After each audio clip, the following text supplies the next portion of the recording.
Hello everyone, just a quick reminder, you can now support us on Patreon. You can get this show and all our shows a day early, and lots of other goodies by supporting us. If you like what we do, and you want to see us do more, you can find us at patreon.com/StudioOmegaYT. Thanks for your time, guys. Hey everybody, before we get started, I just want to remind you that this episode is brought to you by our patrons like Miruru. Thanks for your support, guys. Thank you. 喜べ少年. That's right, everybody. Welcome back. I am one of your hosts, Sir Omega. With me, as always, is Sir Lucky, and we are the Knights who say, let's talk FGO. Hey, ladies and gentlemen. I hope everyone is enjoying Fate Grand Order, also known as Holy War. More like, holy shit, what is going on here? And while we here at Studio Omega try to bring you the latest in FGO-related news and memes, we do have to say that we will be talking about current and future events for both JP and EN versions of the game, so anyone not wanting spoilers should just go to the Holy City. That's really an awful thing to say to people to do, but we'll get into that. Hey, so, where the fuck is Ron? On flyers with "Have you seen this man?" all over your local telephone poles. Like, seriously, I have no idea what he's been up to. No, we haven't heard from him in a while. Yeah, we'll do a thing about that. We'll put content on this channel at some point, and we'll probably get into ways people can access that content way later. But hopefully we have a larger than usual audience. Also, it's fair to say, straight up before we get into real segments, this is another... They're all really live tapings, but this is a live studio audience taping, I guess we could say. Because someone play that laugh track. Yeah. I don't have a laugh track button, but in celebration of the fact that we are at over 600 subs, and we also just passed the actual anniversary date of the EN version, we're doing a little live show to celebrate. We got quite a few people in the channel with us, listening, able to give live feedback, and we'll be taking questions and comments from them directly, and we do this from time to time, and we'll once again probably get into the hows and whys of that later, but yeah, that's the thing. And if you hear any weird beep boot noises, that's just because there's people going in and out of Discord. Now, let us move on to everybody's favorite Kohai, Mesh. Senpai, 起きてください. That's right, it's time for Wake the Fuck Up, Senpai, our regular segment for Protips. We have quite a few this week, because stuff happened with this game that we will probably talk about. A bit, and I'm gonna go first, because I wrote the first one. So, if you find your game running a bit slowly, try clearing your cache. It doesn't affect your save files, and now, thanks to new quality of life updates, can be done easily from the title screen. I actually did it myself, because, as everyone knows, my phone is a piece of shit. And it actually is running a bit way better. Good times. Also, fair bit to point out, if you have seen the messages where your game says you have to clear your cache, you don't actually have to clear your cache. It's just an error that pops up from time to time to annoy you. And confuse the shit out of JP players, apparently, who can't read Japanese. What is this yes-no button? So let's move into how to use the new filters, because that's another quality of life update. We'll be running down the list of most of them later, but I figured, because I've heard people talking about this is actually a really good thing to start out. So, with servants especially, the way filtering works is maybe not as good. You have to get some more clicks, but basically when you're filtering out servants, if you hit cancel all, you have to make sure you turn back on the faux ones, like the 0 to 99 or whatever foes, or 0 to 998, however that works. You have to make sure to at least turn those back on and possibly level max back on, otherwise all your servants are hidden when that filtering option appears. For like servant selection for like formation, it's all the same, no difference. This mostly occurs in, like, EXPs and, Ascension. Though, also, you can activate a smart filter, which cuts out all things which are locked or otherwise ineligible. And, yeah, you can activate it, and that cuts out a lot of the fluff. AKA, it's super useful. Oh my god, the quality of life updates are amazing, but we will talk about that in a second. Also, this is just a little tip since we are right on the edge, and in fact, if you are among the live audience, you can also do it right now. Don't forget to your monthly Mana Prism Shop goodies that just rolled over like an hour ago. I've already bought and spent everything that I usually get. Oh, right, you've already gotten past the point. But if you haven't gotten past that point, remember to save your all EXPs for MASH. And I bought the tickets, but I'm not going to use them right away. Speaking of tickets, let's move into Records from the Throne, our regular achievement topic. I'm first in the line this week, so let's go ahead and say that 1 ticket equals 1 Saber. I tweeted this. I threw some tickets. I got Lancelot, first ticket. I feel good. Booyah. Real great. That is a feel good. I immediately started leveling him. Thank God it was already a Saber day. I basically lost the day on Camelot because I was like, must have embers. Also, because it was Riders, coincidentally, along with Sabers, that means I have Protected Kentucky, Riders, Smile, and also level maxed him, so that'll be really useful later. My achievements are not as grandiose, but I did get a Hassan of Serenity and Tawara on tickets. So I'm knocking those off, crossing those off my checklist. And I was also able to protect Mama Raiko's and Sanzang's Smile. Right now I'm actually working on getting Sanzang up to 90, where I'm probably going to throw her in I've got a couple of my servants caster. I need to max level. Throw in my caster support slot, because no one has their Sanzang in support slot, and believe it or not, like, I've been using her a lot in Camelot. No, like, a lot. Yeah, everybody wants to get their sweet Waver or Tommo friend points, but this is in the Gawain Boss video that's going to go out for public tomorrow. If you're a $5 and up patron, you can watch it right now, literally. If you're in the live audience, just saying. But people, I'm gonna get in my rant soapbox again. People, with your waivers, I understand people probably use that a lot for farming and stuff to do their magic 3-turn clears and stuff. But once again, there's a freaking story chapter on with really hard bosses. Don't just stick your plus 50 Bond EXP CEs on your waivers. It's fucking useless to me. Give them a real CE. I don't care what it is, but a thing that does something, maybe. Just saying. Just saying. Alright, that's my little people with their support setups rants. Because as always, I am a person who is usually highly reliant on my support setup. You'd think I shouldn't be, because my headliner is Jean Alter, and my new extra slot is regular Jean. But, no, seriously, like, if you're trying not to just cheese everything straight up, you usually need to borrow a little bit of cheese from somebody else. Alright, let's move to Scalograms. Using... Yeah. Excuse me. I am great. Yeah, that's okay. I've seen several people, like major Let's Players and stuff, do stuff like drink on camera and whatnot, so just, say you're sorry.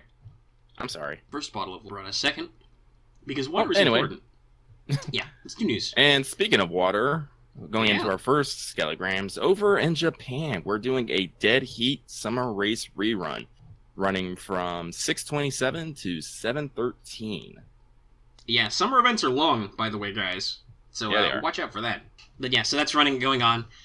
People are once again experiencing their woes of trying to roll Caster Nero and possibly failing and trying to get Summer Fran and so on and so forth. And this is a really early episode for us where we talked about the first run of this, so you can actually go back in time and look at number 3 or number 4, I think it was.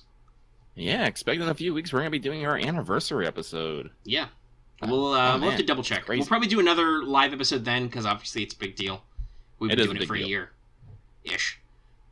Expect surprises. Not once a week for a year, but that'll be a year since we launched our first episode. That's why we're not at exactly 52 episodes.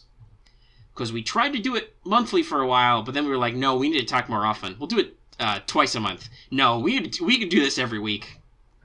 And here we are. And so the weekly podcast was born, and everyone said, this is good shit. Oh, this is good shit. But yeah. So, number 2. This was part of the Camelot update. Basically, we got display and quality of life updates on the Camelot 1 banner. As expected, the rate up is on Ozymandias, Nitocris, Lancelot, Saber, Tawara, Touta, and Serenity, as well as the new CEs. This will be running from 6/28 to 7/6. Note that it says that Lancelot will be in story summon, but this seems to just be the permanent summon pool anyway. This is exactly the same language they used with Talmo and Sanzo when they appeared early in banners. So I'm pretty sure those guys are all permanent adds still in the English version, so don't worry about that. Also, it originally said till 7/11, but this was added to 7/6, so somewhat similar to what happened in Japan. Their version of the Camelot 1 banner only ran like 4 days because at their anniversary they switched from 40 for a 10 pull to 30 for a 10 pull. So, yeah, it really sounds like we're gonna get some alterations to the way St. Quartz works when we hit our anniversary panel and major event. Just saying. But still, you get like a week out of it, as opposed to 2 weeks. So, no complaining. And then the maintenance included a boatload of new quality of life and display updates. So, first of all, you can get random My Room now, which is how they did the thing with the art fusions. Your support setup has gained an extra slot. So those of you with Avengers or Rulers can now separate them from your all slot. Maybe you have somebody else you want to show in there. Like I know, me personally, I know I immediately put Jean Alter in all, and then regular Jean in extra, because not only is that good to advertise, not that it matters because my friends list is once again full. I did a big cull a short while ago, but then almost immediately filled it back up, so I gotta get some more master levels. But also just in generally talking about people's utility, I don't know, you might want to pick whether you want the tank or the damage. Also, in party and in support, the NP level is displayed. This is a great add-on because you can always check. Just look for the little Noble Phantasm icon. We already talked about some of the smart sort to clear locked or unusable materials from level ups and improvements to. There's also been improvements to CE leveling. I believe Ascension levels will transfer between CEs now, if they're the same CE. I think that's what they phrased it. I haven't actually tried that. There are also now icons to indicate if a servant has done skill or NP interludes and rank ups in support and details function. So yes, everybody, if you are not doing NP interludes or doing skill interludes or rank ups, the game is now ratting your ass out. Just so you know. I'm gonna get so much shit. I'm gonna get a little. I've been kind of sitting on some interludes. Actually, I've been using Rhyme a fuck ton in Camelot. I should really do her NP interlude because it's basically like getting another NP rank. But we usually film a few interludes, so I don't know. We'll work on that. I might take a break and get it out of the way. So, speaking of like ascensions and interludes and stuff, there's something that actually one of the quality of life updates I do not like, and that's how they're doing the interlude display now. Like before, it was like before they wouldn't if you hadn't had the interlude unlocked, they wouldn't have a link to it in the interludes tab. But now they have all the interludes you could potentially have, whether they're unlocked or not, in the interludes tab in Chaldea. And so now I look at them, I'm all like, which ones can I do? Well, that's your own fault for not doing more. Because I didn't really realize that was a thing, because I already knew there were like 4 interludes I need to do. They were already unlocked for me, so yeah. Now I got like 6. Wow, just shame Lucky Live. You're such chaotic good. Mm-hmm. Hey, it's good. You need to level your servants. I'm literally multitasking while we record. What more do you want out of me? No, it's good. I haven't actually used it either, but there's a setting you can set that when you go to My Room, you'll get a random servant. So if you ever want to, shuffle up, you don't have to favorite someone specifically, you can shuffle it up so you can get different people and check on their stuff, and make cool arts memes. Not those kinds of arts memes, though. Let's see, what else? Also, lots of little fixes to stuff about drops, rewards, and details. Also, I think the most important fix, when you're leveling a servant, when you hit max level, you can immediately go to Ascension. And when you were doing Ascension, after Ascending, you can immediately go back to leveling up to enhance, to spend XP. And if you are max Ascensioned and max leveled, you can immediately go to Palingenesis if you need to. It's just so fucking convenient. It is amazing. It is phenomenal. I was yelling about this yesterday when I was leveling Lancelot. It's just, oh my god, it's so good. It's so fucking good. Oh, you want to talk about your quality of life? Oh baby, this is real good. This is quality of life. Now, if they'll just announce some fucking animation updates at our anniversary, because I'm pretty sure since they changed the date on the banner, they're maybe going to do the thing where you get more free Quartz bonus when you buy Quartz, which will be fun for me, because then I'll have more Quartz to roll in things. Also, talking about the anniversary, big deal.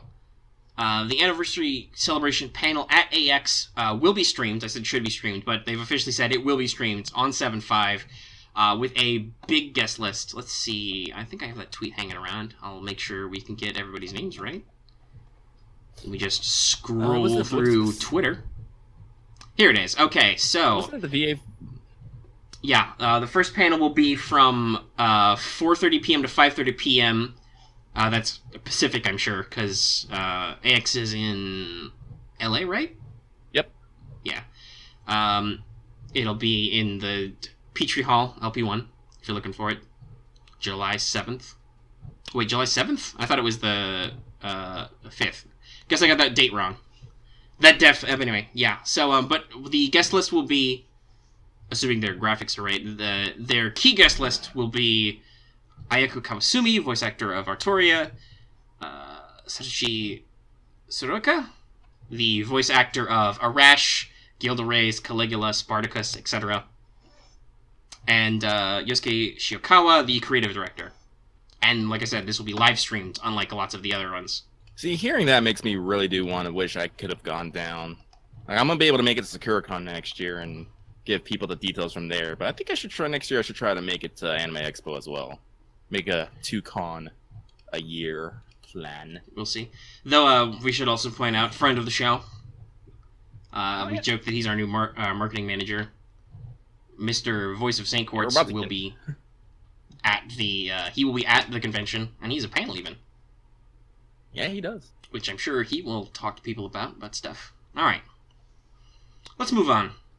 Let's go to Speaking of voice. Talk. Yeah, speaking of voice. So, Voice finally released that video with us. He basically gave you the equivalent of another episode. An extra long... Well, actually short for an episode that we do with Voice. Funnily enough. I think it was under 2 hours. Originally, it was really fucking long, but he condensed it down really good. Yeah, he did.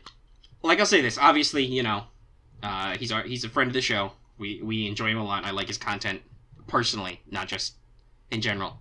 But I feel like some of the edits were a little obvious, but I mean, he also actually edited all that fucking audio, so that's an achievement in of itself. And if I was a petty person, I'd be like, oh, most of what he cut it out was probably me. But no, he did good. He took almost 3.5 hours, I think, and cut it down to like an hour 40. And I think all the important stuff stayed in. Oh, yeah. From my all memory. The important stuff stayed in. A lot of the good jokes. I mean, he still left a little bit of tangenting in. Yeah, when it was funny. Which I think was good. It's like, he's saying, like, some of the parts were evident, some of the edits were obvious, but it still flowed pretty damn good. I said, my biggest complaint is not from Voice itself, it's freaking... Oh, it's about our audio? My goddamn mic. Yeah, because... no, we sound real trash. Yeah. I'm definitely thinking my next business expense will probably be a new microphone. Or actually, I probably could have done this tonight, but I forgot about it because of the excitement about the thing. But I have a pop filter, I should use it more. It's just a little awkward to set up. It's just, I forget that my microphone volume, like, changes depending on what program I'm using. Like, if I'm using Discord, it's different than if I'm using OBS. And Omega does, does a little bit of post-process audio editing. Yeah, I try to normalize it, which usually keeps the audio from peaking, because I've got people talk about that before, where we're super loud all of a sudden, which can happen. Sometimes we yell. We're not sorry. Yeah. But I am super glad that, I was reading through the comments, and not a lot of people seem to be calling us out on the mic issues. No, which I'm very thankful for. I don't... Yes, I guess Voice's audience, who now is some of our audience, are just really great people. Mostly everybody seemed to enjoy it, and in fact, a lot of them wanted to know what was cut out. So hey, in the link of this video description, I will provide a link to the document that contains my original notes, all 11 pages. And for those of you listening live, I'm going to drop that in the Discord right now. So yeah, basically what was cut out was some of the bullet points we didn't even get to because they just weren't in the flow of conversation. Mm-hmm. But other points were just some of the bullet points were cut out, but that's just because they were redundant. They said stuff that you didn't need to know because you could see most of it on screen, or just you could pick it up from the conversation. And where it was relevant, it stayed in. Like, from our part, I'm glad that, like, a lot of the jokes we made stayed in, like, Liz putting her hand through the dartboard. Well, Voice also really wanted art of that, so that was definitely going to stay in. But there were some other good ones. He did the thing I literally asked in the video where I was like, Voice, play that Noble Phantasm clip, and he just does it. And he did, and it was great. I'm all like, oh, that was perfect. Yeah. Us tangenting about summer events, and then, no, Christmas events, and gonna get Christmas. The summer thing, I think, was actually after he turned the mics off. Yeah, I think it was. We touched a little bit on the back end of that. Oh, also technically, I guess since last week, there's been not that it's relevant to this conversation, we're tangenting again, but there has been a reported leak of Summer Servants, but I'm not so sure about some of that. That raised some questions for me from a design perspective, so I'm ready to give it a healthy doubt. Like, I won't be surprised if it happens, give it a couple weeks. As seeing it, I'll give it a healthy doubt. Also, there was a maintenance right before the rerun of the summer event started, so I don't know how far in advance the servers insert data for that kind of stuff, but if there was a point that said, the data is definitely there to be data mined, I would have said it was then. So, now I might give a little bit more credence. But, yeah. It was... But one other thing from this Voice collab is we got a heck lot of subs overnight from that. Like, over, 250 about? Yeah, we are at, I think, we are over plus 200 now. Yeah. Now, technically that wasn't overnight, but it was definitely at least... Actually, wait, no. We have to be over 300 now, I'm thinking. Because we were at 300, now we're at 600-ish. Gasp. So, yeah, the first night was probably about 200. Maybe a little less, straight up. I mean, we gained a lot of people, we lost a few. Maximum gains. Mm-hmm. We're feeling swole as fuck right now. Yeah, no. Oh, I just got a notification we got another new subscriber. Heck! They've been trickling in a lot over but yeah, no, I didn't even think about it, because obviously he put our channel link, right at the top of his video. That was real nice of him. He mentioned us by name in the video, so that's also really good. But, I didn't think about it, because that was also the actual anniversary day. That was the 25th. So, we did a lot of chilling and stuff. And, I even hung out because Voice did a little stream where he did the whole FGO sorter thing.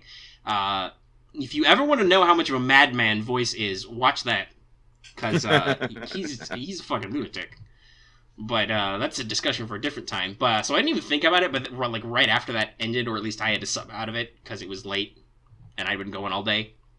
Because I think we also just released a regular episode of Let's Talk FGO just before too. But I looked at it and I was like, holy shit, we've gotten over 100 subs and climbing. Yeah, so we welcome everybody new. Hi. We try to treat every show like it could be somebody's first, because, we almost always get a few subs every time we do a new show. Yeah, we do. We get a few. But, yeah, this is a lot fast. Yeah, so it's that 1,000 sub marker. It's we can see the top of that hill. It's, that's a lot closer. By the way, for those who don't know, that 1,000 subs is important because that's the new cutoff to be a YouTube partner and to activate monetization on your videos. Which... especially given some of the content we make and some of the spicy thumbnails I make, I cannot guarantee that our monetization will be super successful. Also, we keep having this problem with licensed music in video games. But we'll figure that out someday. Or we're always a work in progress. Stop playing games that people are not using original music or ancient-ass music that you don't need a license. But anyway... that would really help supplement our income for the channel, which would help us grow the channel, because then we can make business purchases faster. Yep. We'll probably get into more of that back at the end of the show, as we like to. But yeah, no, thank you, all of you who are new. We hope you enjoyed your stay. We are constantly striving to improve, and we are glad to have you here, even if you just watch, listen, and, just throw a thumbs up or whatever at the video. Because thanks to those new subs, our previous record, which took a long-ass time to get to over 1,000 views on a video, was just demolished. The Camelot 3 game is at like 1.1k views last I looked. Probably better now. Yeah. So, that's real good. Kinda wish we could run ads on that, YouTube, but okay. You don't like small channels anymore, because CNN's real big, and they keep talking about how YouTube's posting terrorist videos. Anyway, enough about Omega being mad at all traditional media, regardless of political affiliation, because they are dinosaurs. Rawr. Actually, that's a bad thing to say, because I like dinosaurs. But that's definitely an entirely different topic. We'll do that whenever we do a wanted video about cats. So let's talk about Camelot. First impressions. First impressions. Spoiler-free version. Because, as we know, some people I know have, because the story is very good, some people have blitzed through it already. They've spent all their apples. They're donezo. We have seen posts from people in the community who have gotten a couple of goodies, at least, out of the story gacha already. Not even waiting for that rate up. But, there are people like me who are like, shit, now I've got to farm for like 1,000,000 years, so we're a little behind. Also, I have been trying to record some of the boss fights. Did I mention that? I think I mentioned on Hot Mic that I recorded Gawain, and I did, because I talked about how you could go watch it right now. But we'll hope that quality improves a little bit in the future. But yeah, I've recorded looking to record some of those. So that's a slight delay, because I cannot go quite at the pace I want when I have to stop and record and stuff. But it should be fun. So we're gonna move through these. Point number 1. We at Let's Talk FGO have an official list of all creatures and persons who are assholes in FGO. We would like to put on that list Sphinxes. Sphinxes are assholes. So far, this list consists of chimeras, spriggans, soul eaters, and now Sphinx. Gazers aren't really assholes. They're just, like we've said before, they're just meaty. Yeah. I consider them assholes, especially when they fucking triple stack a crit buff on me and then decide to kick me in the face. I'm all like, why? Yeah.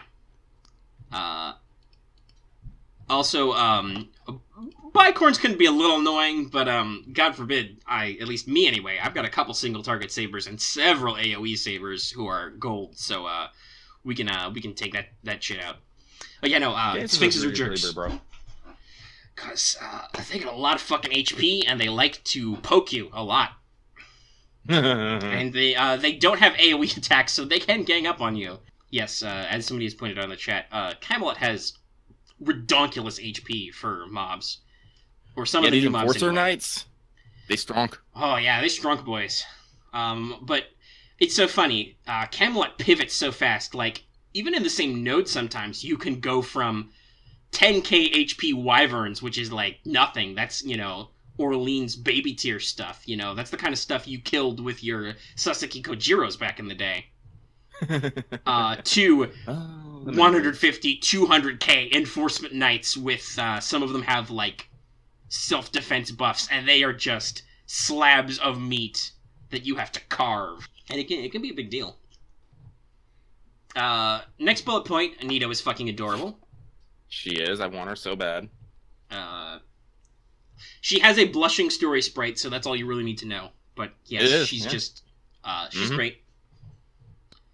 I also wrote this down. On second thought, let us not go to Camelot. 'Tis a sad place. Because it's a heartbreaking place. Oh my god. Ooh. Oh, yeah, no. I mean, like, fuck me if it doesn't make, like, a really dramatic storytelling, but ooh. Like, spoiler free, but, like, man, like... I'll just say this: when you get to the Holy City for the first time, that whole sequence of events, it's gonna be bad, but it's just, ugh. That's something I want to bring up. Is this event is using like a few more like NPC sprites than other stories. Like usually, like when it's like beforehand, like usually when like it's an NPC talking, like not a servant or anything. Usually just like be no one on screen or maybe like a black shadow. If it's a mob, they there are a couple generic soldier sprites, and then there are just the cloaked mob sprite, which is ridiculous when it's like dragons are apparently cloaked humanoids. But that's how they look. But no, we got refugees, male and female, we got a child, we got a merchant, the enforcement knights have a sprite now.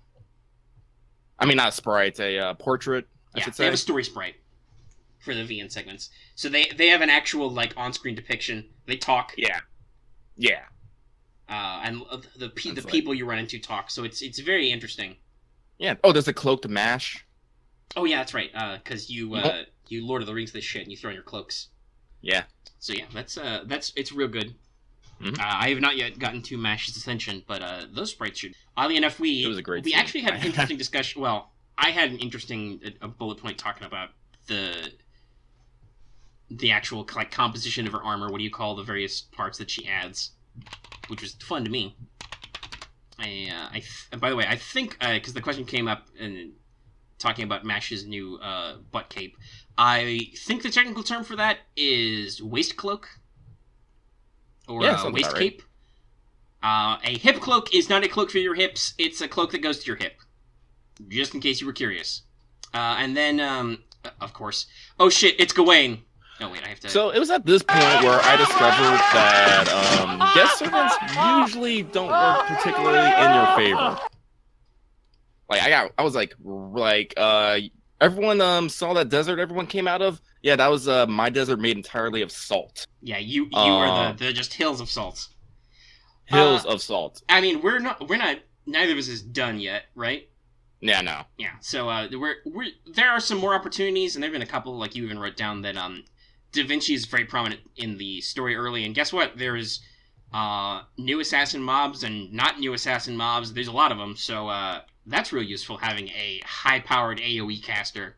No, like I mentioned this. Like this is actually one of my points early. I'll just go into it now. Guest servants have rarely been useful, but in Camelot they kind of go straight down to useless. Early story Da Vinci is an exception to this because there was a lot of assassins running around early. But like after like that, like I have seen like almost no reason to take around a guest servant anywhere. Yeah, we've I mean, besides the fact that Bedivere is real cool. He's real cool. Like, I love the dude. Unfortunately, he shows up in a lot of... He wants to join in a lot of battles that involve archers or sabers. I know, I'm like, man... Sir. No. You don't want any part of this fight.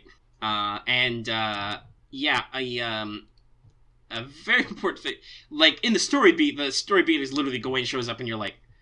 you get to see Da Vinci Chan's serious face. Always a bit of a shocker. But yeah, you have to GTFO. I won't necessarily spoil the video, but I did not use a support servant in story. I used somebody's actual support setup. And that went a lot better for me than I think it went for Lucky. Which is extra ironic, because I think we talked about this, that like, Lucky, you actually have you normally should have all the tools you need to do a good, like, Gawain run setup, because you have both Waver and Tamamo, so you've got your art stall support, you've got a Jean to just suck up damage. Oh yeah, I was able to get through it eventually. I didn't have to, like, restart it, but I did have to use my command seals. Because, see, the thing is I'm not sure, I wasn't sure when the Gawain fight was coming up, because I was just literally... Yeah, you were just slugging through. I knew exactly, because I'm like, okay, I'm going to have to stop what I'm doing and record this. So I was, like, carefully tracking. Okay, this pip will be the fight. Yeah, I didn't know which pip was going to be the fight. If I had known that, yeah, I would have, stopped. I would have pulled out Urale, Tamamo, and Waver, and then put John in the back. Mm-hmm. Like, that would have been my... Yeah. Well, you would have cleaned the second phase's clock. The first phase with that 80% damage reduction, even then... Even if you don't have to get... Thank God you don't have to get it all the way down. But even then, holy shit, that is a lot of fucking damage reduction. It is. And that was just the thing. I was like... Because, like... I was, like, just going through it and going through it and going through it. I wasn't, like... I just thought, okay, I just have to deal with sabers. All right, let me just do my standard, the standard ad. And you know what? Guest servants, because guest servants are cool. Yeah. Yeah, I'm never saying that again. I mean, they're still cool, but yeah. So it's after Gawain, after that, I have not used the guest servants at all, and I've been chugging through at a good pace. I've gotten through several of the knights now, and I won't say I've had it's been easy, but I've had far less difficulty. Honestly, far less. We've been saying this a lot. The mobs are if you know what you're doing, the mobs are the real killer. I had to pop a single command seal, not all command seals, to fully repair Jean because I was down to the last juggling enforcement knights, and I was just like, well, shit, this guy's just gonna whittle me if I don't actually heal. Mm-hmm. So yeah, no, they're meaty, and Sphinx has got a lot of HP, and obviously you've just gotten a very good Rider single target servant, but even then, that boy can only do so much. He does in fact need quite a bit of juice to get started, and also of course right now my skills are fucking terrible. I've got no gems built up in anything. Same. Guess what? I use Riders, Sabers, and Archers a lot, so I don't have any of their fucking skill gems. I've been using Drake with limited 0 over, and it has been working pretty damn good. Yeah, even if it's AoE, it still hits like a fucking tank. Yeah. Well, that is the beautiful thing. As at least with only a couple hundred, you can still if you're using the right AoE attacks, you can still shave quite a bit of HP off that way. Yeah. Though obviously, if you use your single targets right, Urele is no longer doing her. Oh, this is also another thing we should bring up. This is immediately off a bonus damage raid event, so everybody's damage is disappointing right now. I like to call this event jet lag. Mm-hmm. Where you're like, oh my god, I can't kill anything anymore. What the fuck? Just have a small existential crisis. I think everybody has that after a bonus damage event. Where you're just like, oh my god, nobody can kill anything anymore.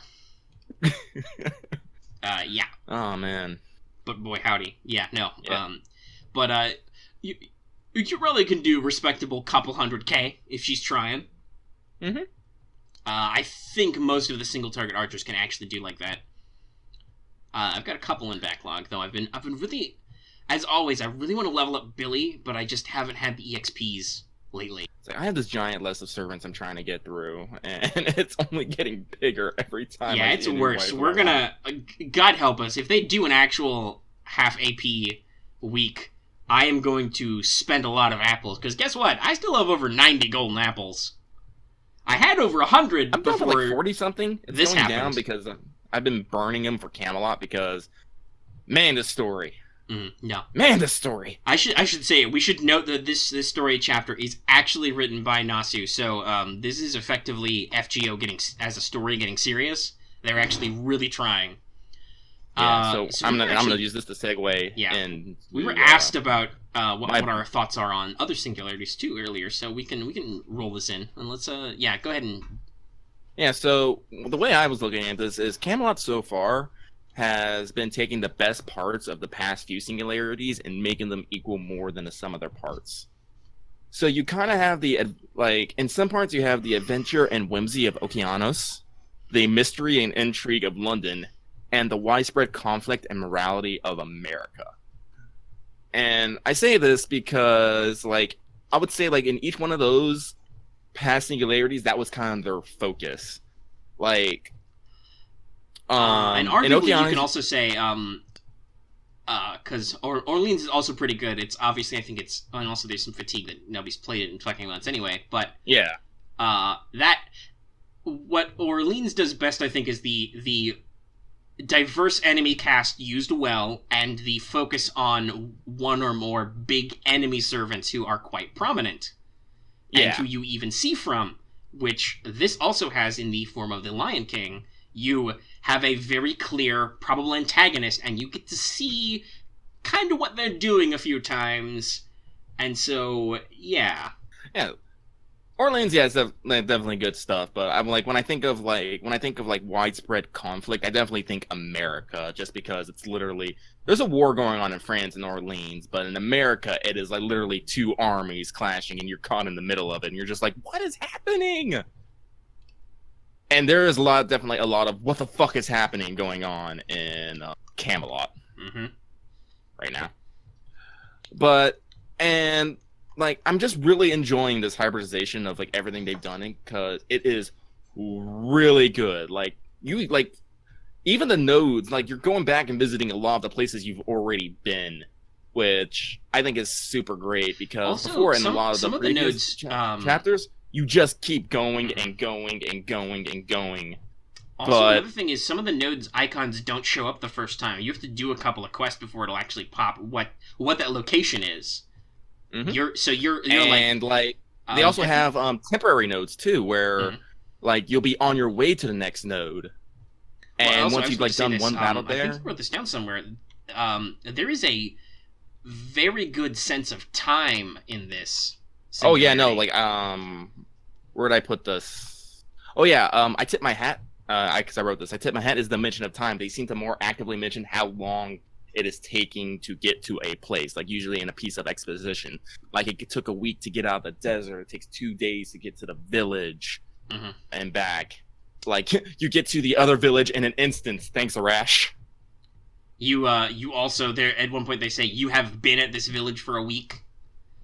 So a lot of time ticks on, and the game gives you the appropriate sense of that too. Like you can feel like you're actually working on that.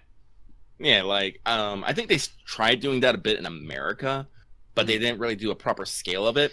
Also, let's be real. You and I both talked about this. America, as an actual American, America is fucking confusing and awful because it's nonsensical. Yeah.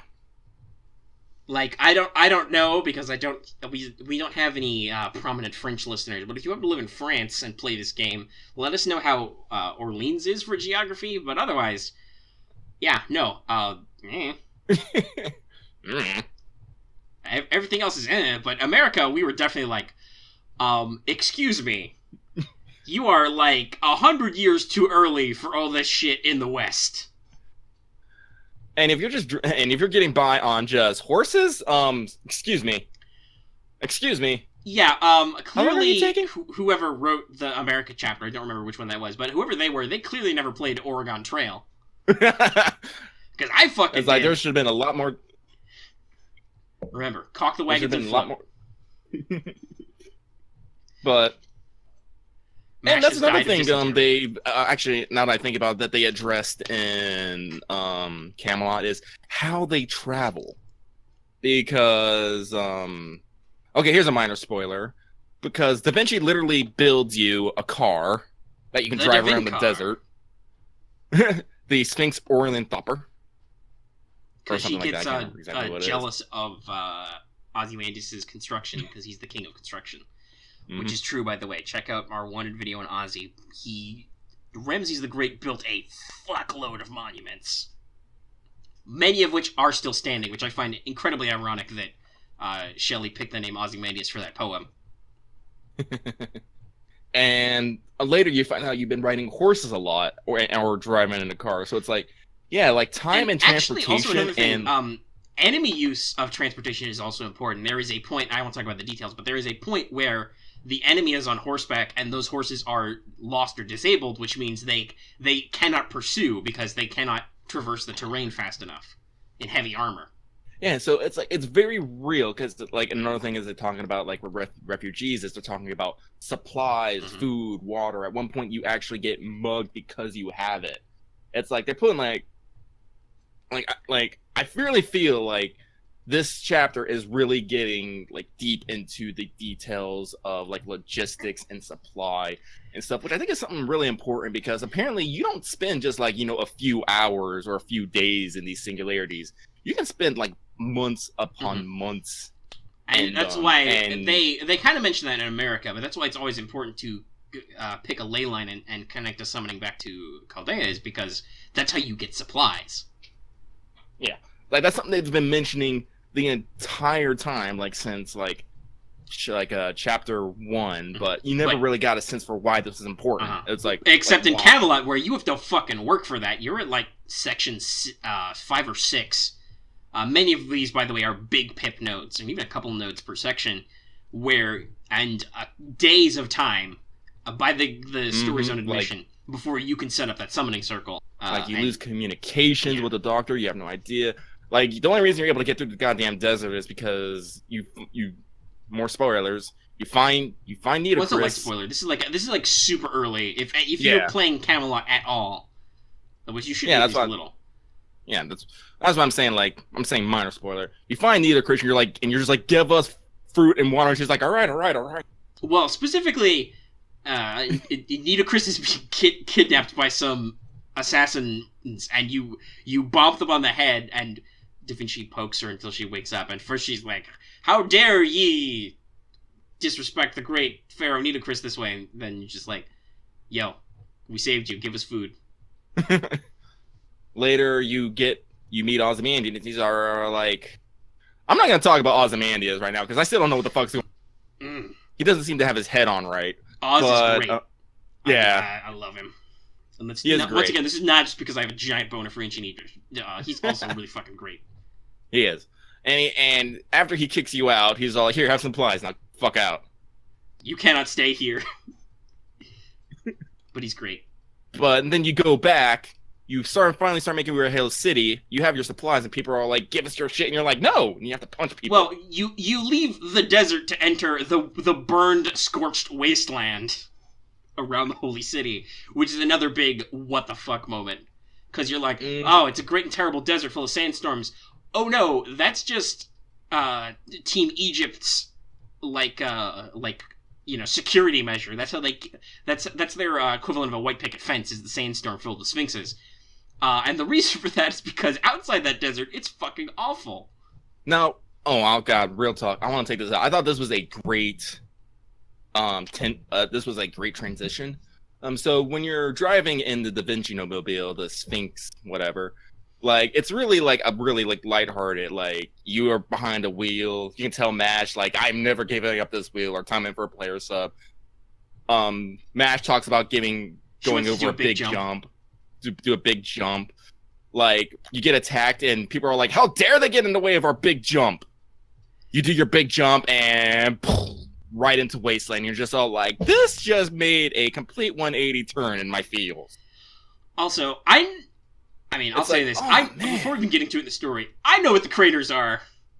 But I kind of know what the boy howdy, that's some fucking foreshadowing. Yeah. And they mention it. Oh, those used to be villages, and you're just thinking,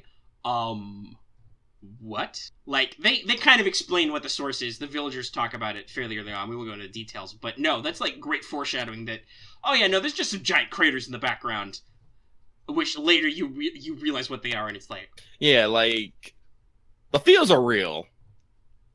Like, even if this is just like a VN, which is usually like a static image, maybe they'll do like some zoom in or some scrolling. You still feel it. Mm-hmm. A lot of the storytelling is in expressions. Yeah. And just tone of the text. And then like not just saying like in other things, like because I'm pretty sure everyone knows like, you know, like with Mordred, but looking from the master's perspective, running into servants that they have fought alongside with now have even forgotten them or now even enemies, that has to be a bit of a mental strain. Like, I don't know if I'm the only one, but like anytime I run into a servant that like I've met before, I'm always wishing at some point that they remember what we've done together. Just so we can have that connection and not have to start afresh in our interactions. Like with Mordred, when I finally got to the Mordred battle, I'm like, and they actually like specifically said, "No, this isn't the Mordred that remembers you." I was just like, "Oh God, my heart, no." I guess this is how you how the Holy Grail War is supposed to work. Yeah. Which is, but though that's slightly ironic that it is Nasu writing this, that he didn't break his own rules for once. Yeah. Which is infamous for. All right, let's see. What's our time at? We've gone for about 50 minutes. We can probably move on unless you've got. I think you have like one more major point you to talk about. Well, it really isn't like a major point, but it's definitely something that I found interesting. Because I think the characterization of all the Hassans is amazing, and now I completely understand how the Grandpa Hassan comics work. Like, because I've read the comics, I love them, I think they're great, but I never understood like why their characters that were that way. Now that I've played this chapter so far, and I've seen a Cursed Arm, Hunter Persona, and Serenity actually like interact and talking, I'm like, no, this makes perfect fucking sense. I fucking love them all. I'm going to like max level all of them. In this story, there are a lot of Hassans. Also, they're really good. But we'll talk about how and why in a second. We actually have talked about what 100 Personas is. Yeah, but yeah, it's like so good. Like, I will say, Cursed Arm, a lot more friendly than I thought he was gonna be. Just because I'm used to Heaven's Feel has Cursed Arm. Yeah, Cursed Arm is actually, keeping in mind, you should always note though that all the Hassans are usually they're like lawful to chaotic evil, but they are murderers for hire from a cult, so that's to be expected. They are not necessarily good or nice people, but for that purpose, when he's not necessarily your enemy, Cursed Arm is notably a very big baby. He's a big cuddly teddy bear. He is, despite his weird skull face and his demon arm. His super long, he just likes to pop. He just likes to pop in and be all like, "Hey guys," and it's just like Cursed Arm. And he's all like, "Tee, I'm here. I'm gonna yell at you, but really we're friends because I'm a big softie." Oh no, I'm not gonna ruin that because I think it was a great scene. Now there's a lot of good interactions that we're not gonna. Once again, this is a spoiler free. We'll be back at you next week with probably our further impressions, and then we'll probably be coming right off the panel if it's actually the 7th, because that'll be a week from now. We might even, depending on when that panel runs, we might even delay the show. I'm pretty sure it's not going to be. I think it'll be it'll be an hour. Okay, we should have enough time if it's only an hour to actually watch it and then talk about it. Yeah. All right. Comment from the Discord. One of our friends' names for Cursed Art is Fisting Daddy. He does a lot of that. Yeah. Hey, speaking of Hassans, let's do So You Didn't Get That 5-star, our Camelot version #1, because guess what? There's going to be another banner. We'll talk about the story unlocks then. Boy howdy. All right, let's run down the line. Let's start with Nitocris. Nitocris joins the AoE Caster Club with a decent kit for it. She's got the usual QAAAB deck and fairly standard stats with solid hit counts, so she goes to work fairly averagely. Her first skill gives her a heal, which combined with her third skill can make her quite resilient, and it also ups her death rate, which leads right into her NP. By the way, that's the infliction rate of death. I know the names are very confusing, but that's what it's... Then, she has high-speed divine words, the crazy good NP battery. We're talking, I think, 60 to 120% charge. And then her final skill gives her a solid guts and clears debuffs. So, Nitocris will take quite a bit of punishment and still drop her NP, which is an Arts AoE NP, so she's not hitting super hard. Her attack is very middling, and remember, casters have a negative damage multiplier. But it will hit often, and it has a decently scaling instant death chance, especially since she has a skill for it. And then post-interlude, she'll add a crit debuff. This makes her kind of handy for farming or for blob mobs, as we're calling them, which are common in Camelot. And other than that, she's got a very typical but decent caster passive set, and then a little bit of divinity to help with her lower damage. Solid if you say missed caster Liz, or you haven't rolled Rhyme or Helena yet. Definitely a different niche than most of the SSR casters, though. And I would actually have personally, having rolled Rhyme and using her a lot, I would say Nitocris, just from the numbers, looks a lot similar to Rhyme, but they do things differently. Like, Rhyme obviously has a couple of tanking maneuvers. She's got a very high-level morph, for instance. And she has a self-heal and an NP charge, and a debuff clear. But those are all the same skills, so their numbers are much smaller compared to Nitocris's values, for instance. So, they, like I said, they do things differently. And Nito does, in fact, have a skill to enhance her instant death, so maybe it'll happen sometime. Let's talk about Lancelot Saber. Obviously, this is relevant for me, since I rolled him. But Lancelot Saber is often considered a pocket 5-star. His star gen and weight is pretty normal for his sabers, so it's average. But For a Saber with his deck and hit counts, his NP gain is crazy good. Actually, most Sabers have quite a bit of NP gain, but still, like, with the way his deck is set up, and then himself, it's real good. He's on the high end, like, just under 90%, or 0.9%, I should say. He has a quick Arts Buster deck with a single target Arts NP. His hit counts are pretty amazing for a Saber. Let me see. I think his Arts is his worst. Like, is it 2? I don't know. Yeah, it's 2 hits for an Arts card, 3 hits for a quick card, and then 4 hits for his Buster cards. And then his NP is just the 1-hit damage, but it's still an Arts. So that's real good. Oh, and speaking of Arendite Overload, or they literally used a saw for Foley. No, seriously, I've been around many saws in my life. I would be willing to, not a lot, but I'd be willing to bet money that somebody did the sound design from that based on like a table saw or something. Because that's just what it sounds like. Yeah, table saw going through wood. Just... Mm-hmm. So, it has an Arts self-buff for 30% first for 1 turn, and then it's got a nasty extra damage buff. The enemy takes more damage automatically. 1,000 at base, all the way up to, like, quite a lot higher. But that's overcharge base, so that's not NP level dependent. And then let's get into his skills, which perfectly complement his Arts crit build. Which, by the way, that's what Lancelot does. He's Arts crit. Unlike, the Berserker version, who is Buster crit. So his first skill gives you a 30% NP charge and 10 to 20 stars straight up. Great star values, and that 30% NP charge is very generous, that it requires no leveling up to do. His second skill is his Eternal Arms Mastery, which returns from his Berserker version, which combined with the fact that he has an already average star weight means that he will get critical stars. They will go to him, especially if you give it some levels. And then lastly, the skill, which is the skill version of his Berserker NP, Knight of Owner. It gives him stars per turn and a nasty crit strength buff. So, this is a highly synergistic package. He has decent writing and magic resistance to back it up. He will do big crits, and he will do them with Arts cards to get lots of NP, so he will do lots of damage.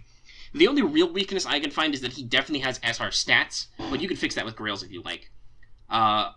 Most story-locked Sabers have more attack than him, and his HP is fairly decent. Obviously, if he's critting a lot, his attack value doesn't necessarily matter, because you're doing, like, double-ish damage. But you probably want to stick him with somebody who's good at healing, and maybe art support. Gee, I wonder if that servant exists. Who knows? Alright, let's keep rocking and rolling. Hey, kids! You want me to read the next two? Oh yeah, sure, you should do it. I'm getting a little tired anyway. Yeah, so I have rolled these next two, so I'll take over from here. Hey kids, do you need a single target Arts Assassin somehow? Well, Hassan of Serenity is here for you.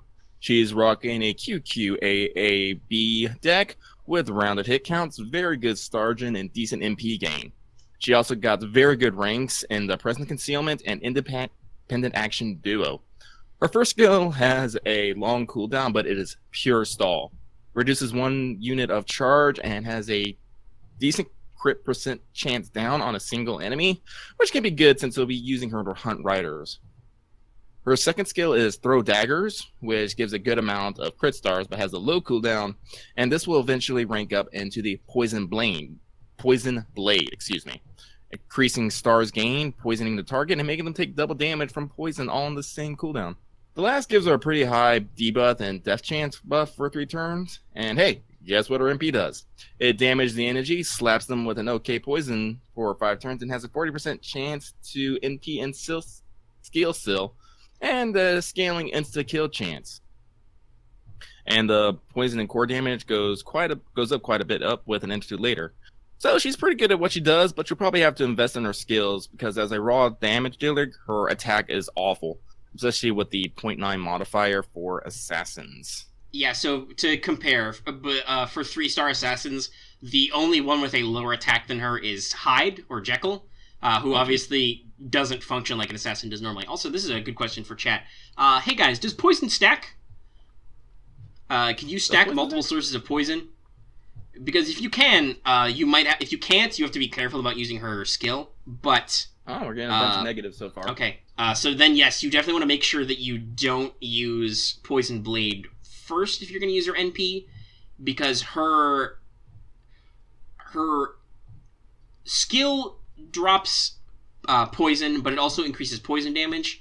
You really want to increase poison damage by 100% on her NP, because post-interlude, you're doing 4,000 damage a turn for 5 turns. Where that might be updated later so that poison can overlap, but yeah, so you want to be careful about how you do it, but yeah, no, she can do a shitload of damage over time. This way. DOT. Yes. And she does enough of it that it actually matters. All right, anything else, or should I go straight Go ahead. into Rice Boy? Yeah. I'm going into Rice Boy. So, Tawara Touta is an interesting 3-star archer. He has a QAABB deck with dead average stats. Though with 3 hits, his MP gain can be okay. His first skill gives him a 20 to 30% buster up and a decent self-heal, so he can actually use it. Then he has the glorious protection from arrows, the 2-hit version, and lastly, a max HP buff for a team that lasts 3 turns. The latter two skills being on quick cooldowns. This should basically indicate Tawara is a tank of some sort, able to take hits for a while. Presumably, this is so he can also drop some damage with his AoE Buster MP, and with 2 Buster cards, he can Buster Brave Chain, which also does a bonus trait damage against demonic for a turn. First, so the MP is included. While demonic enemies are fairly common, not a lot are sabers, and you need a lot of OC to basically do class damage to them. Yeah, it starts at like actually I can look it up to double check the scaling. But it starts okay, but doesn't get to like 100% unless you're at like maximum overcharge. So you will be, okay, so it's 50 to 100. So it starts at like a times 1.5 and it goes to a 2 times damage. I should also point out that is for a turn though, so if you're doing like that Buster Brave Chain, you can do a lot of damage. It's just the class advantage isn't always there. Yeah. So all in all, he seems fairly niche, but I guess you can, if you want to clear a wave more than once, he might work. Yeah, because obviously Arash only clears a wave once unless you give him guts. Also, some people have pointed out you can do some shenanigans with CEs and his max HP buff. Like Ideal Holy King. Yeah, you can get a lot of max HP increase out of that, but that's, like I said, that's a shenanigans thing. So not everybody will be using that trick. But yeah, so that's that. If you want to know more about Ozymandias, who was the 5-star we joked about you not getting, we did a Wonder video on him that's been very well watched. You probably have seen it already if you're watching the show, but if you haven't, that'll be in the end card. And just look for it on the channel. It'll be pretty easy to find. Here's another surprise for the Discord chat as we're doing this. So, we're going to do another Servant Spotlight poll, and I'm actually going to change up how we do this. Normally we do this as a YouTube poll, but that's just one more thing to remember, and I don't know if we always get a lot of interaction off that. So instead, to see if people will interact other ways, we're going to drop it as a Patreon poll, which is live now. Oh, yeah. Right now. I mean, literally, it's live this second, and it's for public. But it's hosted on our Patreon site, so just click that link in the description if you're looking for it, and you can find it. And I've added a new tag, so they'll probably be tagged. Or maybe it's not, whatever. I'll figure out the timing later. But yeah, so you can go in that, and you can be sure to vote. Our 3 choices are St. George, Benkei, and William Shakespeare. Just because I needed a 3rd bronze. We like Billy Shakes, so we'd love to talk about him. And yeah, just go all in, vote. Like I said, if you're like listening to this on YouTube or just after the fact in general, just go ahead and check out our Patreon site. The link will be in the description. It'll be there somewhere. Servant Spotlight for number 4. Now, we don't have a Teach Me Omega Sensei yet, but we will be doing one of those polls soon, because we're about to roll over into a new month. We'll talk about that a little bit at the end, I think, as we engage maximum selling out. Let's move into Meme of the Week, which I decided literally earlier today, and that's Everybody Loves Bedivere, so I had to drink there. I need like a secret not hand signal I can give to Lucky so we can vamp while I take a sip of my water. But yeah, no, Everybody Loves Bedivere. He's great. He's precious. Like, I really like him as a character. Like, I can't wait till I get my copy of him so I can actually, make him strong. And hopefully you've got some tickets or something for the Camelot Part 2 read-up. Mm-hmm. Because he's story-locked. Oh my god, why? Why do you story-lock 3 stars? Like, the one thing 3 stars are really good for is the fact that you can get them to NP5. It's like, Well, I am going to be throwing down on the Camelot banner for a reason. Sure. I think you discussed them earlier. But yeah, no. Yeah. But seriously, like, I think that's a really annoying thing they do sometimes is story locking or limiting 3 stars, because, like I said, I think one of the primary advantages 3 stars have over gold servants is the fact that you can probably NP5 them eventually. Eventually. Like, I got a couple of newer ones thought, that are still lingering, but they're still surprisingly high. I think my, like, Kid Gale is already at, like, NP4 or 5. I got, like, NP2 or 3 on Billy the Kid, stuff like that. But yeah, no. Oh yeah, no, everybody loves Bedivere. It's just how it is. Mm-hmm. He's great and wonderful. He's a good boy. Alright, so I put this in master feedback because I thought about this from earlier when I was having some discussion with the channel. But, so, this is an interesting thought, and I kind of want to put this in master feedback because I want to know what people think about this. Like, I gotta say, I don't really enjoy when people talk about burning SR servants or SSRs. Not even as, like, a joke. Like, that just doesn't somehow feel right to me. Actually, like, I think I added the it's not a SSRs joke. because... Yeah, you did. Because, like, there's been a couple times I've been talking about, like, doing the guaranteed SSR pool, and some people are like, oh yeah, like, I'm gonna be happy with, like, whoever I get, unless it's this person, then I'm just gonna burn them anyway. I'm just all like, why would you do that? Yeah, no, it just... I can think of a couple reasons. I think the first and foremost is it's just... You are publicly mocking people with worse luck than you, even if you don't mean to. You are like being like, oh, I can afford to burn this character that I don't like, or I don't even care about. And then there are other people going like, but that's my favorite character, I could never possibly roll, because probability. And it's just like... It's like, I don't want to, like, slam anyone for like, their particular taste and whatnot, but, like, in a game where you can use, like, every advantage you can, why would you purposefully, like, burn something? And even not that, just, like, from a collecting standpoint. Yeah. Like... And I'll say this, because it's coming out with Discord right now. I said I burned an extra copy of Setheno because I really don't need her at NP2, and now I have a Rare Prism. But that was not, like, a spiteful thing. I still have a copy of Setheno, I think in her Max Ascension, if not very close. Which, some people would tell me, Omega, you're a madman, why would you put that much effort into Setheno? Because she's not really that great. But, I mean, she's a bonus servant sometimes. She's not awful. Well, also, you have to, I think you have to burn them to get your blank Saint graphs. Because people are also talking about NP5 SSRs. Yes, obviously, if you have NP5, your maximum copies, like, Lucky has quite a few mana prisms because he's gotten several extra bananas. Yeah. I have 2 rare prisms. But that's fair. You're getting excess resources.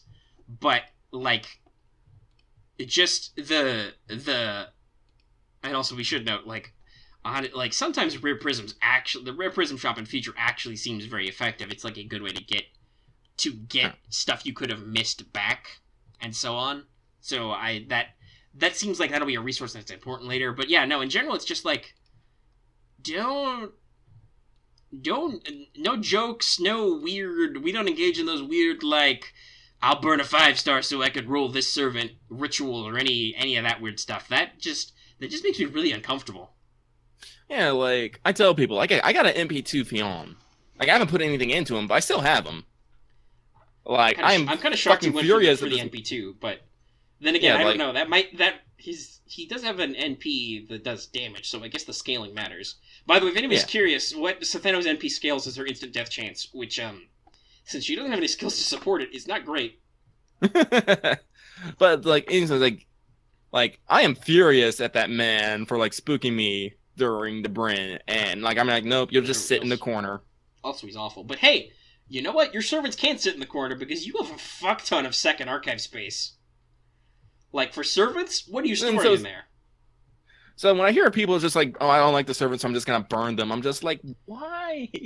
And I'll say this, like, people do not always agree with. I know. I'm not gonna tell anyone they're wrong and they shouldn't do it, right. but I will say that I don't understand it and I don't like it. Yes, we do not personally condone or approve. We can say we don't approve. We don't like it. But like, and I will say this, like we all know everybody has diverse likes of servants and stuff. You know, everyone has what they like about the mechanics, what they like about the characters. But you know, I'll say this, one of our big patrons, Byrne, frequently talking about the show. You usually hear us talk about her because she's actually listening to the show live, and you can do that. Once again, we'll talk about that in a second. But I know for a fact, just personal preference, Byrne really does not like Buster Kits and does not like Raikou. She still has an NP3 Raikou because Raikou's really good. She is firmly in the team shooting camp. Like, anytime she mentions Mama Raikou, she, like, literally just subs out the word cow tits. But yeah, no, like, that's, like, so, hey, guess what? You may not really enjoy Maeve's personality. That's okay. You can be like that. As a unit, she's really fucking effective, guys. Like, just keep that in mind.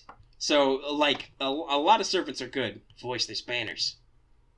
Well, that's what I'm saying, though. Like, there are people who are like, I don't like this character. I will not. Yes, several people are typing. Our Discord's going nuts right now. It is. But yeah, no, like, it's... Mechanics are good, but if you get, like, a spook or something, or like don't be mad. Don't be mad at fictional characters. And, don't necessarily let that, like, affect your choice to do something, which is... Like, we've said this before, rolling specific SSRs is nuts sometimes. Oh yeah, I got Raikou the Bond 5. Huzzah. Solid. Our Discord really is going nuts with this. Yeah, no, they're really feeling this topic. That's interesting. I'm glad I decided to bring it up, because, as always, despite the fact that technically I'm the admin of this community, I really don't like to boss around our community, because they're really quite good, and we have a lot of natural flow. Like, people just talk about stuff with each other, like, all the time, not even to interact with us, but, like, they commune and stuff. Normally I just appear to be like, hey, guys, we have other text channels for this, in case there are other users who want to use this channel for its specific purpose, typically. I'm thinking of other members of the community. But, like, I do want to say, like, now we're commenting, oh yeah, I only spent 140 pack, and I mildly rolled. Yeah. No, Lucky is a madman when it comes to coordinating the Discord. He'll just do all kinds of crazy stuff that I can't control. Well, I could control, but he just fix it back later. Mm-hmm.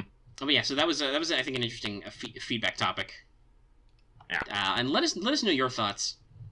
Though I will say this though. I will exercise my ability to moderate the YouTube comments. If we just get like a shitload of spam, like, I'm gonna burn blah blah blah comments, I'm gonna start deleting those. You don't even bother joking. It's just, after we had this conversation, that's just dumb. Don't, like, if you seriously think about it, like, you think about what units you would burn when, like, that's okay. Like we said, we don't want to tell you what to do specifically. I mean, we kind of do, but we don't. But I'm just saying, like, don't try to be dumb and be like, they don't like it when I say I will burn Merlin or whatever. Like, just don't do that. That's dumb. I'm gonna take those comments out. Once again, for the health of the the community. But speaking of YouTube comments, something I want to mention is last week on our episode, we asked a bunch of people to share their stories about their roles with tickets and whatnot. We actually got quite a bit of feedback with that. Well, people telling their stories on what they rolled, how they felt about it, and like how people like save or don't save, their successes, their failures, all that stuff. And I just want to thank every single one of you for contributing, because I actually got a lot of insight to how things. And what I got out of that is fucking summoning is a fucking can of goddamn worms. Holy shit! Listen, the gacha's a powerful drug. Yeah. I am glad that this is the only game I play that works quite like this. because we also play Girls Frontline, but that does not have a the gacha system in that is usually the furniture or costumes. Like, technically, there's a you could call it a quote unquote gacha with the way T-doll production works, but that's got like a pseudoscience behind it. Like, you put in resources that you can generate quite easily in the game, at least for non-heavy production. And if you put in certain combinations, you know you will be getting in a certain spectra. And when you see the timer, you can look up that timer and you know exactly which possible T-dolls you're getting. So it's not nearly as random and haphazard as FGO is. Also, I gotta be honest, I have shitloads of 5-star T-dolls. Yeah, I'm crawling in them. I was like, you're not like I you have don't more have than to I know spend what to do money with. to get them. You just have to. Your biggest resource is honestly time. Yes, it is time and using that time to get more generic resources. You could just pay to win and just buy all the fucking resources, but you don't have to. Yeah. With FGO, with tickets and chords and all that stuff, just all the statistical probability. Like, I see people, like, they're saying they saved up a whole bunch for one character, didn't get it. I've seen people who, like, threw random tickets and got, like, fucking phenomenals. Like, our favorite story, one of our favorite stories here is Omega with his 2 Teslas on tickets. Yeah, which, by the way, was totally Desire Sensor. Tesla's cool, I'm okay with him, but he was not what I was aiming for in that raid-up. And I still don't have what I wanted out of that raid-up. God damn it. God damn it. I'm sure if I tab over to Discord, if Voice isn't mocking me, he will mock me later for his fucking Grail to 100 land. I'll show him someday. I'll get that rock. I'll show him. Don't know how yet, but I'll get him. I'll get him back for this. Just like I tried to get you for the longest time, but I didn't. Some of that I have to give up on trying to get back at Lucky. Lucky has the skill wallet, which I cannot necessarily afford to do, but yeah, no. Those are always great, and we have definitely seen some of that ourselves, right? Like, we've been in this long enough to see what our highs and lows are like, because we've totally done that. We've done we saved up a bunch and blew a bunch of quartz on it, and we didn't get him. Like 3 times I've had to go plus ultra with my wallet to get a waifu. I did, and I have not been able to. I saved quite a few rolls on Okita, didn't get her. I saved quite a few rolls on Sanzo, didn't get her either. Sanzo I feel slightly better about because she's permanent, so you never, like, I got Jack on a ticket randomly, so, that's the other side of that. Like, I got Jack not on a raid up, just on a random ticket, rolling for something else, and just popped out. I'm like, okay. I've had weird luck with 4 stars, obviously, like, just got, Lancelot was on a raid up, but he just showed up, first ticket, first try. I have an NP2 Rama, not on raid ups, just on tickets, randomly, coming at me. Like, I remember, like, back Thanksgiving, I threw tickets at the time where I got Alcoholic, and that actually, like, kind of scared me. I was like, what is this? This doesn't happen! And then other times, I'm throwing, like, several $100s at Bryn, didn't show up. I threw, like, what was it, like, $600 for Jalter? I don't think you actually said how much it was until just I think now. It was like, you said it was $600. bad. It was bad. As I said, like, this is all completely me because I am a vindictive motherfucker, and Omega getting Shelter on her first temple. You say you talk about getting back at me. You may not be able to get back at me for what you have, but Jesus Christ, financially wise, my luck has definitely been a deep cut to you before. Yeah. But that said, you almost always I don't well, I mean, I can't be sure, but I feel like you almost hurt me back just as bad, just like with random stuff, like talking about how many fucking like other 4 stars you rolled. Well, I mean, I did get Zanza without having to spend money. I think I got her on like my 2nd or 3rd 10 roll, and I just had something saved up. You remember you hung Atlante head for half a year because you didn't, and that's all I had. Like, you were still spending money on the game, and you gotta that's right, you got waiver on Mike very prominently early. Yeah. Waiver was my 2nd SSR because I got John on a raid up. I think one of the earlier raid ups. I think. Then it was waiver. I got Jean first, just randomly, not on rate up on the guild banner. Actually, I always say that the King of Heroes gave me a Jean, so that was great. But yeah, no, like we've definitely gone back and forth on what's good and whatnot. You definitely had to talk about some of your spending habits, but that was really good for people to share that, and that's what we like to see in the comments, is to share experiences. You know, everybody talk about what you like out of this, what you like out of that. It's great. It's lovely. Yeah. By the way, the Discord is completely derailed too. I think we're talking about everybody's SSR history, but we're also mostly talking about how people like. I like Atalante. Like, I got her at MP2 now, and like, give me more. Atalante alter now, please. Thanks. Do I have an MP2 Atalante? I Mm-hmm. might. I've got her while rolling. MP2. I definitely have second copy MP2 Liz. For, rolling for Mama Raiko, and who I spent like $400 on. By the way, we should. Well, actually, we're getting into wrapping up the episode because we're at almost an hour and a half. But as always, people usually say they like longer stuff, or at least they like to be able to skip around. But Voices like boggle by how much money I'm spending on. I'm a little shocked at that, considering I know that I know from watching him do it, Voice has spent quite a bit of money on some servants.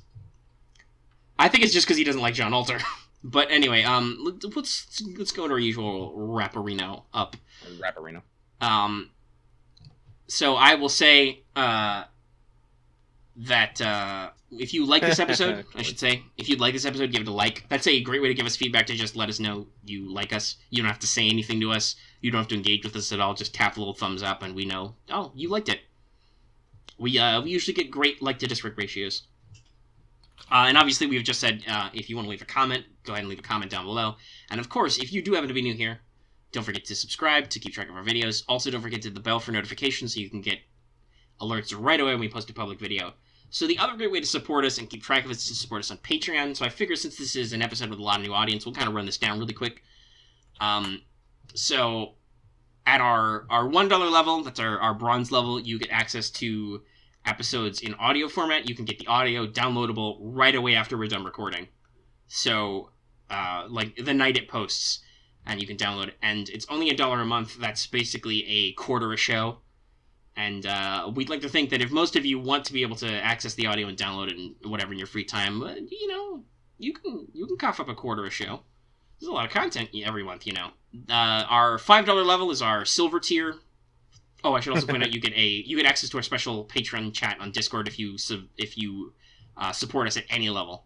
Our $5 level is silver. That gives you access to episodes, videos of all types a day early-ish. So, for instance, if you were a $5 right now, you could be watching the video I did recording of Camelot.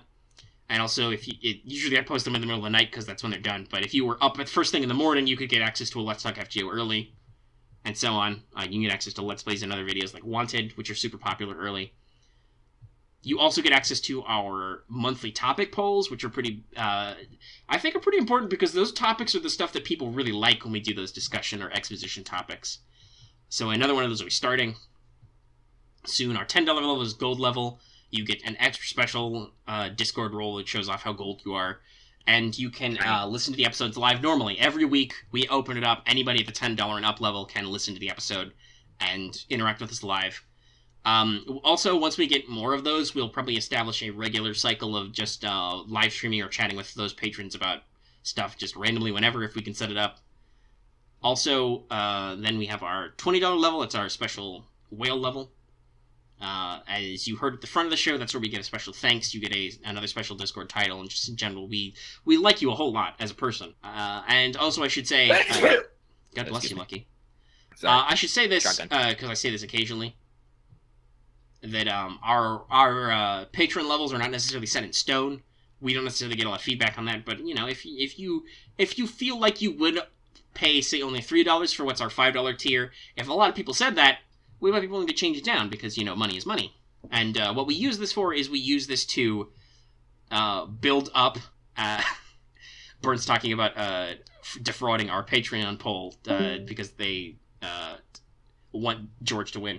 I feel like you could burn the priestess of tankhood or something. You can do that. And you can do a special. Just remember to not keep your role hierarchy so we don't accidentally fuck anything up. But yeah. And as always, what I was going to say is what we use the Patreon money for is we basically use that as a supplemental income to try and save towards mostly business expenses, like we buy extra storage, we want to buy capture cards, we want to get Lucky a new phone. He might do that with his job anyway, but that's what your extra Patreon money support goes to. Yes, we will admit we, sure, we wouldn't be averse to spending that money on, like, games to play for the channel, or Quartz. I will say, I always wanted us to make enough so that we could make a monthly show out of just buying a big pack of Quartz and randomly rolling and see what happens. Because I will say, people fucking love roll videos and roll streams, just from our analytics. People like that, so that would be a thing to business expense on, to get attention and stuff. But mostly technical stuff. Like I've even said, I think I want to look at upgrading my microphone a little, because I'm sometimes disappointed by my audio quality. We have gotten video and audio editing software in the past, stuff like that. So yeah, no, it's not just as we like to say, we're not just looking to cruise and retire to some YouTube big mansion and start making vlogs for the big bucks or whatever. No, we need your help to help grow the channel. I do want to say technically our end goal is to consolidate ourselves, become one location, and be able to severely improve our production capabilities. Like two guys on a couch playing games. Yeah. Like increase our audio connection, so I can actually hear, so we can do visual cues, so there aren't awkward moments of silence where am I supposed to be talking? No, he's talking. Yeah. God forbid we could get decent cameras. We could record an actual video version of this. That would be. I'm sure that would be real. Desk and I want papers to shuffle. I'm sure that would be real shitty if we did that now with crappy webcams. If we recorded video. Also, I don't know how I would do that off the top of my head. Because I don't know. I guess we could set up a video or whatever. That's the thing for a different time. But then you could also see, because I make many hand gestures and facial expressions. Me too. God knows you'd probably make sure I shaved a lot more frequently then. Pog's calling us out, saying we spend it all on Steam sales. Fun fact, I have actually not bought anything this last Steam sale. By the way, that's also a lie. I hardly ever buy anything on a Steam sale. Very rarely if it's super extremely cheap and it's something I really want. Or occasionally I think we've sprung for 4 packs of something for our group of friends. Not since the show started though. Yeah, no, it's I've been stupid into Starbound. Mm-hmm. Not that. Now that I want to give technically Lucky has already revealed his face, because you did a PlayStation stream and you used the camera, so technically people can see you. Yeah, I think that's buried. Technically, I don't know my face. Also, yes, I did technically say it, I think it was at 500 subs, I would do a quote-unquote face reveal. I'll probably do a video like that sometime. With a little prep work, but... Yeah, that was mostly a joke, because that's the thing people do. But I do, especially because of the number of subs we got all of a sudden from something else. I'm pretty sure most of you don't care. But, as always, let us know in the comments. Another way you can support us, if you can't support us on Patreon, that's okay. We've said that before. You can either ask us for a PayPal link, so you can make one-time donations if you feel like it. No, I definitely did that already. But you can also buy merch from us. We have a Teespring store, so you can buy t-shirts and stuff. That would really make us happy, and also that's a really great way to just one-time get a lot of that goes to us directly. Some of it goes to Teespring because obviously they make the shirt, but that's a good way to get to us. And hey, you get a cool shirt out of it. Mm-hmm. And someday we'll have more stuff. I'd love to do more with because they got a lot of stuff. They got canvases, pillows, phone cases, leggings, but almost all of those are image based. I can't just slap text and funny fonts on them. So I would need to. I would need to figure out how to make cool graphic design images with more text and stuff, or I need Lucky to go in the art dungeon and do designs. I do need to get an art dungeon. Actually, I'm actually putting it on my. I have July 5th off because I work graveyards, and having graveyard shift off for the 4th of July doesn't make sense. But I'm probably just gonna sit down and try to art a lot. So who knows? There might be a July 5th art stream where you can hear me scream into the microphone a lot. That's good. People like art streams. Yep. I know this from our friend Voice. Anyway, that is the show today. This has been a bit of a long one. We'll compress some of that out. We'll cut some of it out. But hopefully it sounds good. It sounded fine. We loved having you, both our live audience and any future listeners. Because, you know, it's the internet. This will be here forever. Mwah. And I will say this. Whatever date it is, I do appreciate you. Right now, as you listen. I'm talking to you. So with that thought, I'm going to let you guys. Hey, more titty muck time.